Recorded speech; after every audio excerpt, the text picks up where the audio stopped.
ময়নার দাদি, করছেন কি? এক থালা ভাতের মধ্যে কতগুলো লেবু নেবেন আপনি? তুমি চুপ করো তো বউ, আমাকে শান্তি মতো লেবুর রস দিয়ে ভাত খেতে দাও। এই যা, লেবুগুলো তো সব শেষ হয়ে গেল। ময়না, যা তো, গাছ থেকে আরো কটা লেবু পেড়ে নিয়ে আয়। ঠিক আছে দাদি, আনছি। কিরে ময়না, কি করছিস? দাদির জন্য লেবু পেড়ে নিয়ে যাচ্ছি, কিন্তু লেবু দুটো এত উঁচুতে যে নাগালই পাচ্ছি না। দাঁড়া, আমি পেরে দিচ্ছি। এই নে। এ কি, গাছে তো দেখছি এখন আর একটাও লেবুও নেই।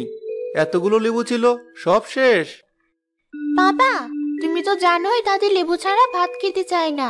প্রতি বেলাই তার এতগুলো করে লেবু লাগে ভাত খাওয়ার জন্য। এত লেবু খেলে গাছে লেবু আর থাকবে কি করে?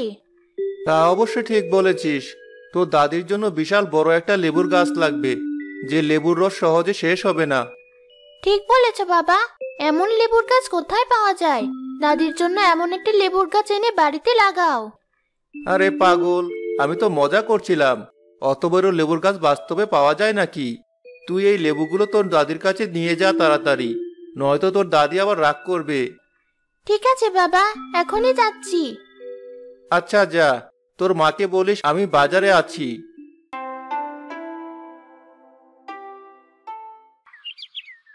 ময়নার বাবার বাড়ি ফিরতে ফিরতে প্রায় সন্ধে হয়ে এলো। পথে এক লোক তাকে ডাক দিল। আপনি যে জিনিসটা খুঁজছেন সেটা আমার কাছে আছে। মানে, আপনি আমাকে বলছেন? তো আর কাকে বলবো? এখানে আপনি ছাড়া কি কেউ আর আছে আমার আশেপাশে? বলুন দেখি তাহলে, আমি কোন জিনিসটা খুঁজছি। আপনি এমন একটা বিশাল লেবুর গাছ খুঁজছেন যে লেবু পেলে আপনার মায়ের লেবু খাওয়ার ইচ্ছা পূরণ হবে, আর আপনাদেরকে বারবার গাছে লেবু ধরার জন্য অপেক্ষা করতে হবে না। আপনি আপনি কিভাবে জানলেন? আমি সবই জানি। এখন বলুন, আপনার সেই বিশাল বড় লেবু গাছটা লাগবে কি না, যে লেবুর রস কখনো শেষ হবে না? দেখান দেখি আপনার বিশাল লেবুর গাছ, আমিও দেখি কেমন। এই নিন। এটুকু একটা লেবুর গাছ নাকি বিশাল বড় লেবু ধরবে, যার রস আবার কখনো শেষও হবে না? বলি, আমাকে কত বোকা পাবেন আপনি, যে মনে করেছেন আপনার কথা এই গাছ কিনবো আমি? আমার কথায় বিশ্বাস করছেন না তো? আপাতত আমাকে কোনো টাকা দিতে হবে না আপনার। এই গাছে 7 দিনের ভেতর যদি বিশাল লেবু না ধরে, আমি উল্টো আপনাকে টাকা দেব। এই নিন। আপনি তো দেখছি ভারী আজব লোক। ঠিক আছে, আপনি যখন এত করে বলছেন, নিলাম লেবু গাছটা। কাজ না হলে 7 দিন পর ফেরতই তো দিতে পারবো গাছটা। আজ আসি তবে।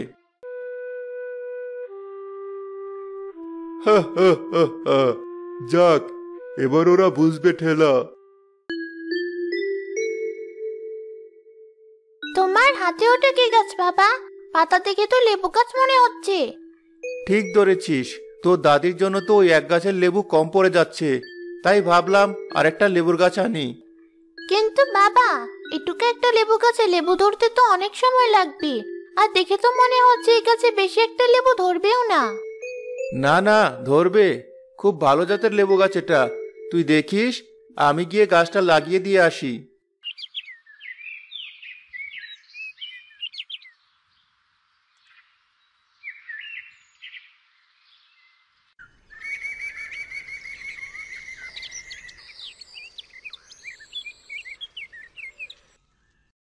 পরের দিন সকালে ময়না ঘুম থেকে উঠে দেখলো লেবু গাছটা আগের চেয়ে প্রায় দ্বিগুণ বড় হয়ে গেছে। এভাবে গাছটা প্রায় প্রতিদিন বড় হতে লাগলো, আর একদিন বেশ বড়সড় একটা লেবু ধরলো। বাবা দেখো, আমাদের গাছটাতে কত বড় লেবু ধরেছে। তাই তো দেখছি, লোকটা তাহলে ঠিকই বলেছিল। লেবুটা তো বেশ বড়সড়ই হয়েছে দেখছি। কত বড় লেবু ধরেছে গাছটাতে! এত বড় লেবু আমি জীবনে কখনো দেখিনি। লক্ষ্মী ছেলেটা আমার, তোর মার জন্য লেবুটা পেরে নিয়ে আয়। আমি অত ভারী লেবুটা একা পারতে পারবো না। যে লোকের কাছ থেকে গাছটা নিয়েছিলাম, সে লোকটা বলেছিল 7 দিন পর লেবুটা পুরোপুরি বড় হবে। তাই আমি ঠিক করেছি কালকেই পারবো লেবুটা। কিন্তু আমার তো এখন এই লেবুটা খুব খেয়ে দেখতে মন চাইছে। এতদিন তো অপেক্ষা করলেই, আর একটা দিন অপেক্ষা করে দেখো মা। ঠিক আছে, তোরা যখন বলছিস। হ্যাঁ দাদি, কাল আমরা সবাই মিলে এই গাছের লেবু খেয়ে দেখবো স্বাদ কেমন। এখন চলো ঘরে যাই।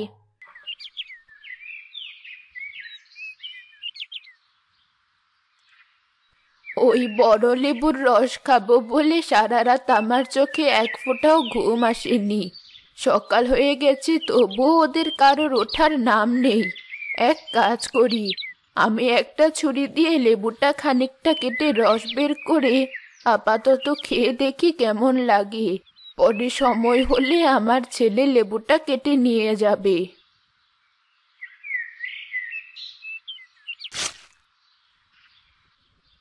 বুড়ি লেবুটা একটু কেটে রস বের করে খাওয়া শুরু করলো। পেট ভরে যাওয়ার পর সে আবার ঘুমাতে চলে গেল। দাদি ওঠো, আজ এত বেলা পর্যন্ত ঘুমাচ্ছ যে? বাবা লেবুটা কাটবে এখন, দেখবি না? ও তাই তো, ভুলেই গিয়েছিলাম আমি। চল গিয়ে দেখি তোর বাবা লেবুটা কিভাবে কাটে। হ্যাঁ দাদি, চলো। এসেছো তোমরা? তোমাদের জন্য অপেক্ষা করছিলাম আমি। এখনই লেবুটা কাটা শুরু করব। এ কি, লেবুটা তো সকালেও এত বড় ছিল না, এটুকু সময়ের মধ্যে এত বড় হয়ে গেল কিভাবে? দেখেছো মা, আমি আগেই বলেছিলাম। এখন বুঝলে যে ধৈর্যের ফল মিষ্টি হয়। আমি সকালে লেবুটা যখন কেটেছিলাম সেটাও ঠিক হয়ে গেছে দেখছি, কোনো দাগ টাগ কিছু নেই। বলো কি? হ্যাঁ, সত্যি বলছি। আমি বলি কি, তুই এই লেবুটা কাটিস না। এই লেবুটা কাটলে যদি গাছটাতে আর এমন লেবু না ধরে, এমন বিশাল লেবু আর কোথায় পাবি তুই? কেন ধরবে না? লেবু গাছে তো লেবু ধরাই স্বাভাবিক। এই লেবু গাছ কোন দিক দিয়ে স্বাভাবিক মনে হলো তোর কাছে? ওই লোক কি তোকে বলেছিল একটা লেবু কাটলে সেখানে আরো লেবু ধরবে এই গাছে? না, তেমন কিছু তো বলেনি। তাহলে খামোখা ঝুঁকি নেওয়ার কি দরকার? লেবুটা গাছেই থাক। আমাদের যখন যতটুকু দরকার ততটুকু করে রস বের করে নিয়ে যাব ওই গাছ থেকে। তাহলেই তো আর কোনো ঝামেলা রইল না। কিন্তু দাদি, লেবুটা না চেপলে তো রস বের হবে না। এত বড় লেবুটা গাছ থেকে না ছিলে রস বের করবো কিভাবে? এই লেবুটা কাটলে এমনি এমনি রস বের হয়। দাঁড়া, তোকে দেখাই। ছুরিটা আমাকে দে। এই নাও। দেখছিস লেবুটা হালকা একটু কাটার সাথে সাথে কেমন রস বের হচ্ছে? দাঁড়াও দাদি, আমি এখন একটা গ্লাস আনছি লেবুর রস রাখার জন্য।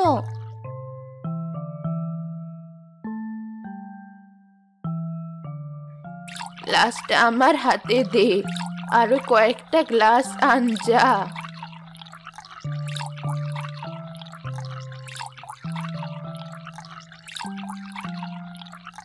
এই নাও দাদি। সবগুলো গ্লাস ভরে গেছে, আজ আর রস লাগবে না।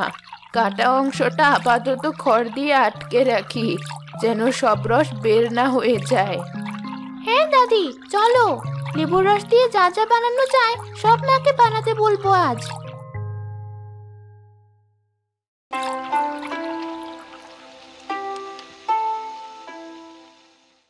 আজকে সব তরকারিতে লেবুর রস দিয়েছি, খেয়ে বলো তো কেমন হয়েছে?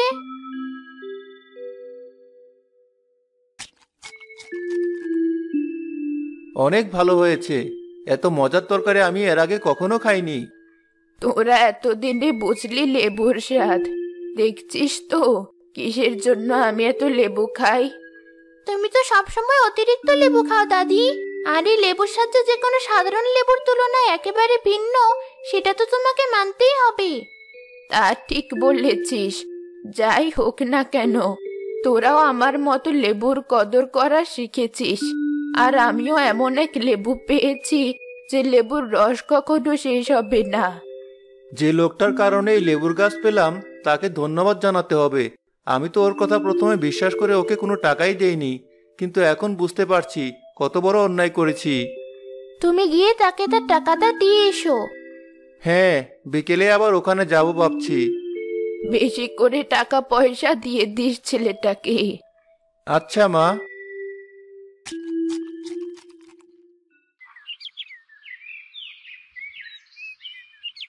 আরে, আপনি আবার এখানে এসেছেন যে? আমার কথা ঠিক হয়েছে তো? পেয়েছেন আপনার বিশাল লেবু? হ্যাঁ ভাই, পেয়েছি। আপনাকে যে কি বলে ধন্যবাদ জানাবো সেই ভাষা জানা নেই আমার। এই নিন আপনার গাছের টাকা। কোনো টাকা লাগবে না আমার। গাছের মূল্য পেতে বেশি দেরি নেই আর আমার। মানে কি বলছেন? কিছুই বুঝতে পারছি না। সময় হলেই বুঝতে পারবেন। আমার এখন তাড়া আছে, আমি চললাম। আজব লোক দেখছি। যাক, কি আর করার, বাড়ি যাই।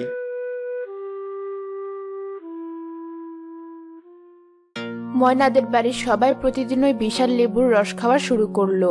লেবুর রস খেতে খেতে তাদের এমন অবস্থা হলো যে সেই লেবুর রস ছাড়া কিছুই খেতে পারতো না তারা। আমার মনে হয় ওই লেবুটাই কোনো খারাপ কিছু আছে, নয়তো এমন কেন হবে?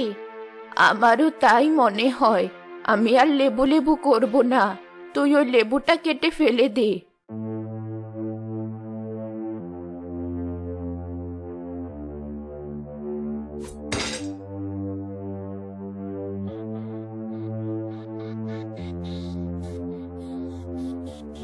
আমি অনেক চেষ্টা করেছি লেবুর গাছটা কেটে ফেলার জন্য, কিন্তু লেবুটা এত শক্তভাবে গাছে ধরে আছে যে যেটা দিয়ে কাটতে যাই সেটাই উল্টো ভেঙে যায়। তুমি লোক ডেকে এনে গাছটাই কাটার ব্যবস্থা করো। ঠিক বলেছ, এখনই আনছি লোক। ততক্ষণ পর্যন্ত কেউ ওই লেবুর রস খাবে না।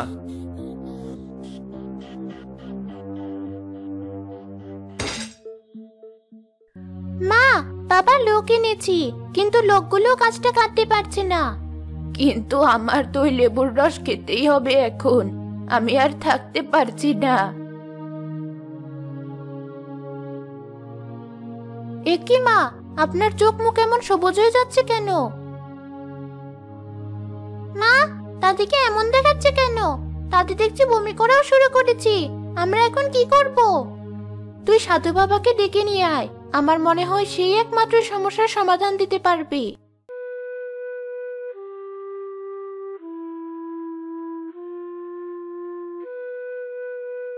বুঝেছি তোমাদের কি হয়েছে। ওটা কোনো সাধারণ লেবুর গাছ নয়।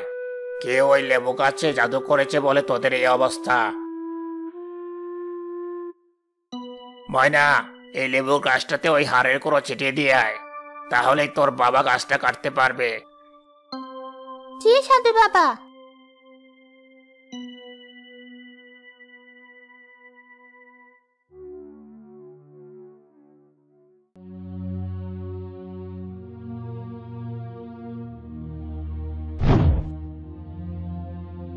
আর এই গাছের পাতার রস তোমার শাশুড়িকে খাইয়ে দাও, তাহলে সে ঠিক হয়ে যাবে।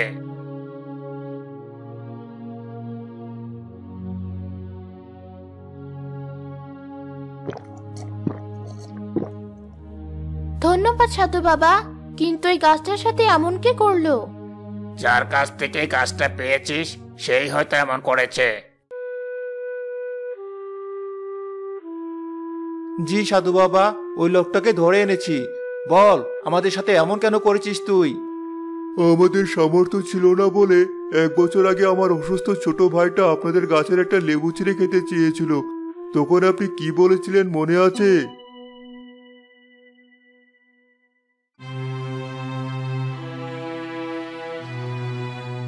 না না, তোকে লেবু দিলে আমার লেবু কম পড়বে। প্রতিদিন 4টা করে লেবু খাই আমি। যা ভাগ এখান থেকে। আমি অনেক কষ্ট করে অসুস্থ শরীর নিয়ে এখানে এসেছি একটা লেবু পাওয়ার আশায়। না বললাম না, আমার কথা কানে যায়নি তোর? আপনার জন্য আমার ছোট ভাইয়ের এই শেষ ইচ্ছাটুকু পূরণ হয়নি, তাই আমি তখনই ঠিক করেছিলাম আপনার লেবু খাওয়ার স্বাদ যেন চিরজীবনের জন্য মিটে যায় সেই ব্যবস্থা নেব। আমার ভুল হয়ে গেছে, আমি বুঝতে পারিনি। তুমি আমাকে ক্ষমা করে দাও। আমি আর কখনো লেবু নিয়ে বাড়াবাড়ি করব না। সেই লোকটা বুড়িকে তার ভুলের জন্য ক্ষমা করে দিল।